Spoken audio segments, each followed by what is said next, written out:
جو عورت بے پردہ ہو کے نکلی یہ عورت، اب اس پہ اللہ کی لعنت برستی.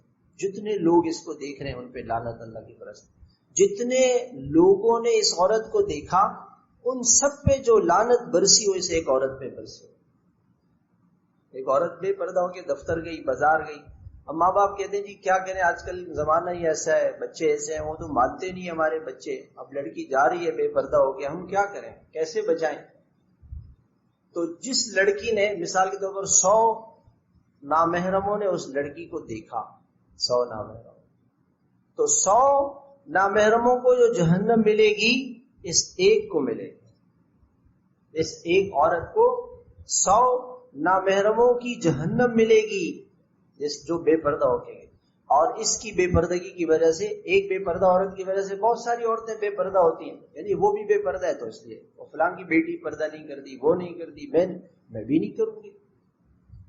تو اس لڑکی کو دیکھ کر جتنی لڑکیوں نے پردہ چھوڑا ان سب کا گناہ اس پہ آیا. سب کا کروڑوں برس، 25,000 20,000 15,000 کمائی کے لیے دفتر گئی اور بازار گئی اور 15-20 ہزار کما کے لائی اور کروڑوں برس کی جہنم خرید.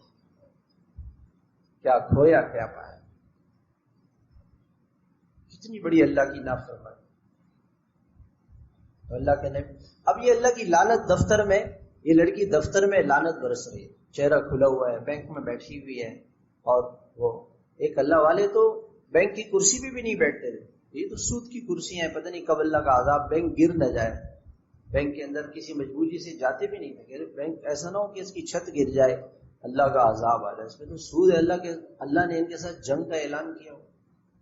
جہاں دشمن کی فوجیں ہوں اور جنگ کر رہا ہو دشمن، وہاں کوئی جاتا ہے؟ فوجی بھی نہیں جاتا، تو عام آدمی کہاں سے جاتا؟ اب بینک میں جا رہے ہیں مسلمان بڑی خوشی سے، میری بینک میں جا رہا ہوں، سودی بینک ہے اور اللہ کا غضب ہے، اللہ کا غصہ ہوتا. تو یہ لڑکی جتنے دیر دفتر میں رہی، اسکول میں رہی، کلاس روم میں رہی،